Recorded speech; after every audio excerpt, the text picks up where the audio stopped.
you used to be able to buy a whole bag for just a couple bucks. Now? When you come in with a Honeycrisp in your lunchbox, it's like driving to work in a Mercedes. You're like, look at this. This guy can afford a Honeycrisp, whereas you got people, in a Honda Civic, which is the Gala Apple, I would say, and they're looking at you and wondering if they should ask for a raise. When did apples get so fancy?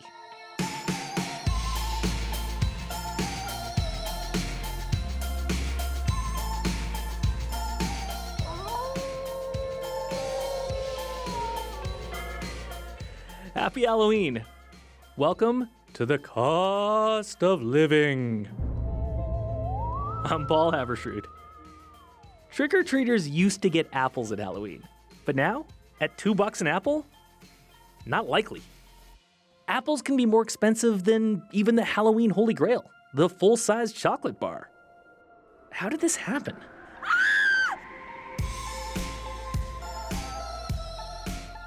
Also today, your cat may have 9 lives, but you don't. And you can't look after Sprinkles from beyond the grave. But can you secure her financial future while you're still here? Coming up later in the show, if you survive that long. The tiniest condos in the land aren't selling. And that's putting the immortal capitalist soul of Canada's largest condo market in limbo.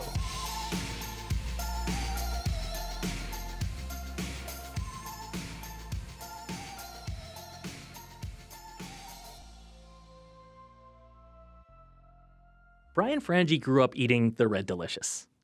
You know this apple. Ruby red skin, shiny, 5 bumps on the bottom. So time passes, Brian becomes an adult.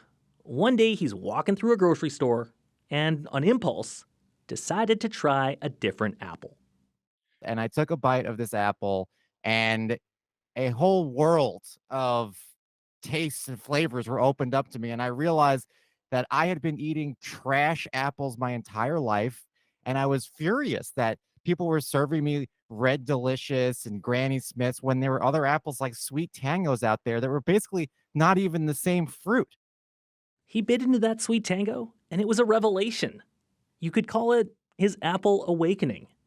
We were all indoctrinated into apples by the Red Delicious. That's the apple we all draw as kids. That's the apple you imagine giving to a teacher when you like them. When I say you should give it to them when you hate them, because it is I call it coffee grinds in a leather glove. It is a grainy, mealy disgrace. So yeah, Brian has feelings about apples. So many that he started a website, applerankings.com. He's ranked more than 70 apples on taste, crispness, cost. The Sweet Tango is still his number 1. On his 100-point apple rating scale, he gives it a 97 out of 100. Dead last is the Newtown Pippin, Ben Franklin's favorite. But of course, everyone likes what they like. And if Ben Franklin were around today, maybe he'd pick an Ambrosia. Our apple barrel is now overflowing with choices. Cosmic Crisp, Zestar, Snapdragon. The Salish from BC is one of the newest Canadian-grown varieties. So is the Snowflake. The business of apples in the last 20 years, it's blossomed. And the reason can be traced to one apple. Before the Honeycrisp, there were only a few apples that people kept in grocery stores. And when that came out, it changed the entire industry. All of a sudden, people were like, we can make apples better. We can sell apples better. We can give them cool, snappy names. And we can market these like they're candy or like they're a car. If you picked up a $2 apple and thought, how did apples get so expensive? Look no further than the Honeycrisp. It hit grocery stores in the 1990s. David Bedford remembers his first bite. It was a little bit like watermelon, let's say an unripe watermelon. It was so crisp and juicy. I can't remember if it took me hours or days or weeks, but at some point, it became clear I like this. David is a horticulturalist at the University of Minnesota. That first bite of his, it was the first bite of that apple, period. Because he, more or less, invented the Honeycrisp. I'm part of a team. Yeah, I happen to be the breeder, so I'm kind of on the front end of this. But obviously, it's not a one man job. And to be honest, the whole groundwork for this began back in 1907 when our program was started. David joined the University of Minnesota's apple breeding program in the late 70s. Not long after landing the job, he was overseeing some trees that were about to be tossed out. They'd been planted decades earlier, and the fruit hadn't turned out as hoped. He was supposed to get rid of them, but he hesitated. One of the trees, MN 1711, hadn't really gotten a fair shake. It had been hit with a cold snap, planted in a wet part of the orchard, so we replanted it, gave it some more love. And the Honeycrisp was born. It's a long, slow process. Honeycrisp was 30 years from the start, from the breeding to the release, and then another 15 years for it to catch on. It did catch on around 2007, and the apple world hasn't been the same since. Growing a Honeycrisp isn't easy. The trees are finicky. They may only bear fruit every 2 years. It's a thin-skinned apple that's easily bruised. For farmers, all of that is a pain and expensive. But there's money in Demdare apples. In the grocery store, Honeycrisps can sell for 2 to 3 times as much as traditional apples. When Honeycrisp hit the market, the dominant apples were Red Delicious and Golden Delicious. And Macintosh was part of the East Coast and the Canadian market for sure. But they were pretty old varieties. So the market was pretty open. And in fact, that was actually a disadvantage because the grocers, for the most part, weren't interested in new apples. We've got 3, they said. What more do we really need? But once a consumer found this possible world of better apples, it just blew wide open. The Honeycrisp proved people were willing to pay up for the right piece of fruit. So grocers charged a premium price, farmers filled their orchards with the trees, and everyone made money. But then something happened to the Honeycrisp. It became kind of a business cautionary tale. A Honeycrisp had a patent. That meant every time a farmer planted a tree, they had to pay $1 to the University of Minnesota. But in 2008, the U.S. patent ran out. The problem with that is that anyone can grow it, anybody can pick it too early, store it too long, call it the same name. There is some lack of control in the market when there's no management per se. So the University of Minnesota lost control of the Honeycrisp. Canada now produces nearly 3 million bushels of them. That puts it third behind only the Gala and the Macintosh. More apples means the quality can vary. Maybe you don't get that juicy snap you'd expect for your $2 an apple. Apple breeders saw what happened with the Honeycrisp and learned a lesson. Not only did they patent their apples, they started trademarking the brands. The trailblazer here was the Pink Lady. Trademark protection means a farmer can grow a Pink Lady tree, but if they want to sell it under the brand name Pink Lady, they need to pay. Breeders also created what are known as apple clubs. To plant the trees, distribute, and sell the apples, you need to be part of the club.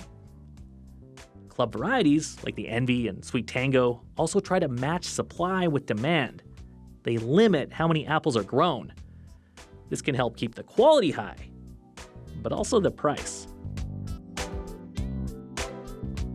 Lenore Newman says premium prices offer growers a big incentive to keep coming out with new varieties. And this is not just an apple thing. She's a director at the Food and Agricultural Institute at the University of the Fraser Valley. Now, she says it used to be, when you bought an orange, it was an orange. And now, if you go into some of the higher end grocery stores, you'll get a Cara orange or an heirloom orange. Maybe instead of just a Persian, like a standard Persian lime, they'll have the little Mexican ones. In the last 20 years, Lenore says we've seen a big cultural shift in our approach to food.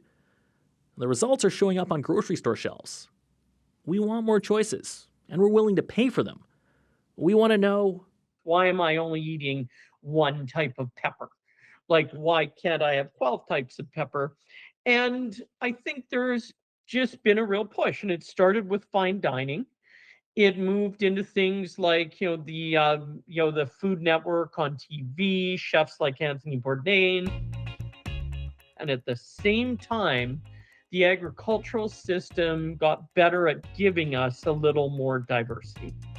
She thinks more options will keep coming. So will better quality food. And more premium prices. Brian Frangi, the Apple ranker, he's fine with all of that. Even the prices. He likes to have options. And with all the choices now out there, he says, hey, teach their own. Like, he calls a Macintosh. Brace yourself, fellow Canucks. The sealskin Canadian letdown, because its skin is so thick, it's difficult to pierce through its protective parka of a coat that it wears. Whatever your taste, more new apples are on the way than ever before. So the apple of his eye doesn't have to be the apple of yours.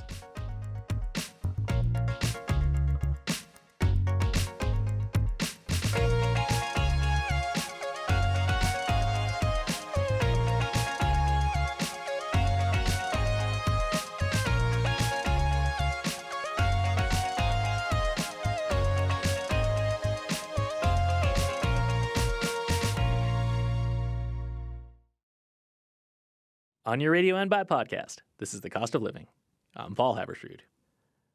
When we shuffle off this mortal coil, not everything goes to the kids. The real estate mogul Leona Helmsley famously left $12 million to her dog. That's more kibble than most people would probably leave their Maltese. But a lot of us now have pets. And producer Danielle Nerman says that means more people need to sort out who will pay for Mr. Whiskers when they're gone. Megan Craig says it takes a special person to love a parrot. They scream often. She has 5. There's poop everywhere, there's feathers everywhere, there's mess all the time. Megan runs Greta's Roost, a parrot rescue in Lethbridge, Alberta. And sometimes birds end up with her because they outlived their owners. Yeah, absolutely. Your parrot can outlive you, and probably will, especially because parrots live for 20 years minimum to 50 to 80 years. Even if you don't own a pet with a freakishly long lifespan, ask yourself this. What would happen to Winnie the Poodle if you drop dead tomorrow? I know we don't like to think about it, but seriously, who's gonna pay for your dog's raw meat diet when you're gone? Inheritance for pets is a big deal for a lot of our clients. Jonathan Ng is an estate lawyer in Calgary. Over the last decade, he's been writing more pets into wills with more dollar bills. The most I've seen is $100,000 for one dog. Now, no one is saying you gotta leave that much cash to your corgi, but Jonathan says it's a good idea to earmark something for them. More than half of Canadians have a pet, and caring for them is pricey. Pet food costs nearly 23% more today than it did 5 years ago. Add in pet sitters and vet bills. The average cost of owning a dog is now around $3,000 a year. So, if you want to cut Chairman Meow into your will, here's how. First, you need to find someone who wants to take your cat if you die. Then you have to leave them the money to look after your pet. The big thing that I have to tell clients, and sometimes it is very upsetting for them to hear, is that pets are considered personal property. You cannot say, I give to Fluffy $10,000. Nuh-uh. Fluffy is unfortunately like a Chesterfield or a necklace. Pets don't have bank accounts. Any inheritance must go to a human, and hopefully one you trust. Perhaps the cousin receives the pet at day one, including the check for $10,000, but uses that money to pay off their car, to pay off their debts, to help with their own personal rent. And this happens, and that is the big risk with this approach. If you're worried your inheritance won't be spent on kitty treats and catnip, Jonathan says you should set up a pet trust.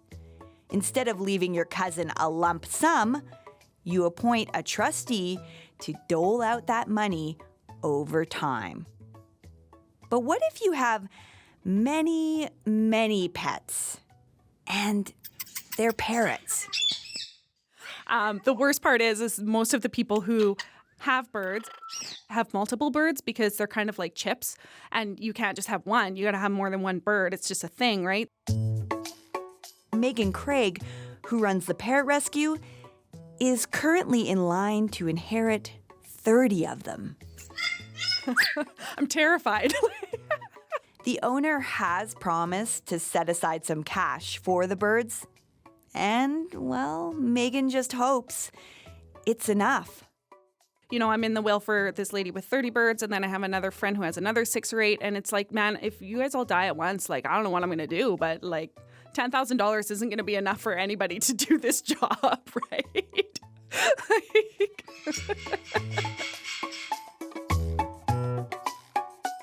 For The Cost of Living, I'm Danielle Nerman.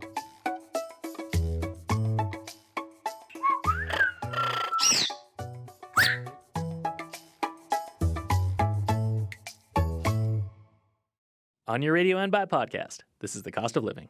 I'm Paul Haberstrood. Ellis, the Toronto Star just put out a story with just a wild graphic, really cool stuff. It showed Toronto's skyline in the 1980s, then layered on what it looked like in the 90s, the 2000s, today. Yeah, it was a lot of condo towers. Right, like so many condos. And condos were really part of Toronto's plan to densify the city. A lot of cities had that plan. Build up, not out. Yeah, and they definitely did that. It's condo central down here. I mean, it's just condos everywhere. Everywhere you turn, there's just, and quite a few new ones, quite frankly. Many of these are quite recent. I met up with John Pasalis in downtown Toronto. He's the head of Realosophy. It's a real estate brokerage there. And really, like I said, many of these buildings are quite new. These were not here 5-6 years ago. So a lot of this development is relatively recent. We were standing on a narrow street. It was a sunny day, but it was dark because the condo towers on that street blocked out the sun. So we're standing in front of 55 Mercer and 115 Blue Jays Way. Both are pretty recent buildings, and both are disproportionately driven by tiny condominiums. I'd say probably the majority. And some of the buildings we were looking at, John said nearly half of the units are micro-condos. You hear this term, micro-condos, tiny condos. What is the actual definition? Yeah, it depends who you ask. But John says these days they're typically 500 square feet or less, which is quite different than the 80s when the average condo was 1,000 square feet. Today, they're way smaller than that. Some of them don't even have full kitchens, right? They have like micro kind of hotel style kitchens. But yeah, they're generally tiny studios. Some of them are even less than 300 square feet. So we're talking what, like a big hotel room? Yes. There's one even posted on social media where the kitchen is in the hallway. So why were they built so small? Well, they were designed to be affordable. You know, smaller is usually cheaper. It was a way for first-time home buyers to get into the market. But then, John says, they started attracting more investors than usual. And as investors started to make up a bigger share of the condominium market, they wanted more affordable units. So one way to make the units less expensive is just to make them smaller, of course, right? So investors were snapping up these tiny units, and builders started developing with them in mind because developers knew they could pre-sell a lot of those fast. And we know developers are going to build what sells, so they started pumping out these little units. Exactly. And today, about 2/3 of all micro-condos in Toronto and Vancouver are owned by investors. Huh. But now, many investors are getting out. There's a record number of condos for sale in Toronto, 11,000 of them, and about 20% of them are micro-condos, and they're taking much longer to sell. So why have micro-condos fallen out of favor? Well, they're not such a great investment anymore. When money was cheap, they were getting a pretty good return on them. But when interest rates went up, the cost of carrying those units didn't make sense anymore. So now they're trying to get rid of them. And who's buying, right? If other investors don't want them, bam, that's when you get a glut. Yeah, investors don't want them, and not everyone's crazy about the idea of sleeping on a sofa bed every night. To rent, maybe, but to own? John says the math doesn't always add up.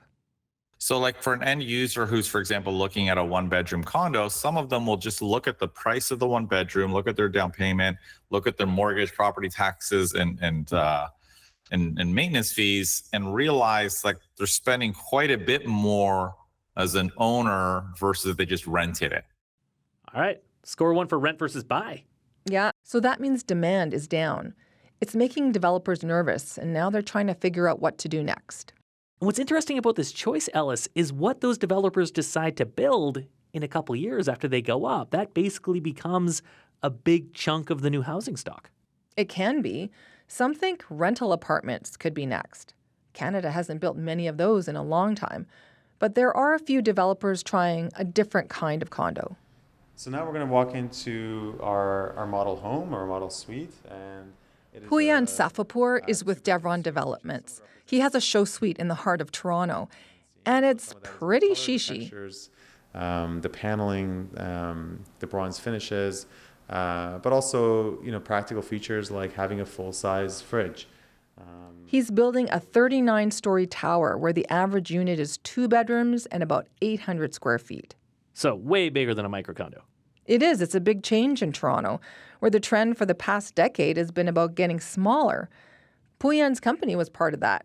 He built a tower by what he calls the Toronto condo playbook. But after building one, he says something didn't feel right. When you see people's reactions to moving into the end finished product, seeing that they weren't excited, seeing that they felt like, okay, here's another condo, I guess it's fine, I guess it'll do. And seeing that kind of reaction was just all sorts of alarms going off in our mind that this is not right. So they did a bunch of surveys that confirmed what they were noticing and decided to build bigger condos that people might actually want to buy and want to live in long term. Well, sure, who doesn't want more space? But at the same time, 800 square feet in Toronto, what's that going for? It ain't cheap. One of those 2-bedroom condos will cost you $1.7 million. That's like $850,000 a bedroom. And that doesn't include parking. But in Toronto... What is affordable? Well, nothing is affordable. You have to stretch yourself these days. That's Mick O'Brien. He bought one of those 2 bedrooms. So is he laughing there so he doesn't cry? Probably. There's a bit of mixed emotions there. But here's the thing. He bought in the GTA a long time ago. He has a 3-bedroom house in the burbs. So they can make a swap. Mick and his wife have been looking for a place in downtown Toronto for years, but... And the ones that we did look at that were 1 or 2 bedroom were very quite old. So you'd have to do a major renovation. So here again, you're going to spend $1.5 million minimum to get a 2-bedroom anything, and then probably spend another $300,000-$400,000 to renovate it. So it just doesn't make it economically feasible. Well, there you go. He's making it sound like a bargain. Well, they have to live somewhere, and there's a lot of people like them. A lot of boomers are looking to downsize. But John Pasalis, the real estate broker, says there aren't a lot of options for people like Mick. And I mean, we quite frankly see it on the ground. I mean, many boomers who have, an older couple or an older individual in a 4-bedroom, 2,500 square foot home, their first question is, where the heck am I going to move to, right? So is this a trend now, developers building bigger condos for boomers? Are we seeing this happen a lot? It's not a trend yet, but... He's starting something that many developers would like to be the future. Jeremiah Shamus is a VP at Colliers, the commercial real estate company. He says people are keeping an eye on Devron's condo project. I believe, some of the big brands in the country are watching very closely. There are some of the newer developers and some of the lesser known names, I've talked personally to, and they're like, we like his thesis. We want to see if it works. So how's this bigger condo thesis going so far? Well, Puyan says they are pre-selling units, and if everything goes according to plan, and if interest rates keep going down, construction could start next year. So then maybe not too long from now, no more micro-condos? I don't know if we can go that far, but I did speak to several people in the industry who think the tiny condo is in hibernation for now. But John Pasalis thinks it's more than that. He doesn't think the micro-condo is going to be the only thing anymore. Condos should be like a longer term form of housing for couples and families, I feel, rather than just these transient short term places that are 400 square feet. You know, we need, I think, more options for people. So the condo is dead? Long live the condo? Well, condos without kitchens in the hallway anyway. Okay, thanks, Alice. You're welcome.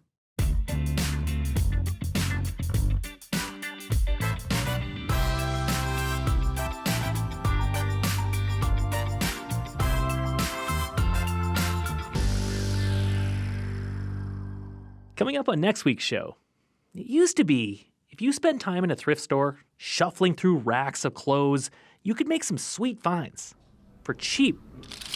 So what changed? I noticed that I can go to H&M and get a t-shirt for cheaper than if I go thrifting. Like, there's a huge inflation in the thrift, and I don't get it. I used to actually resell clothes, so I used to do markets and whatnot, but I quit doing that because the prices, it's just not a feasible thing to do anymore. What's happened to thrifting? That's next week.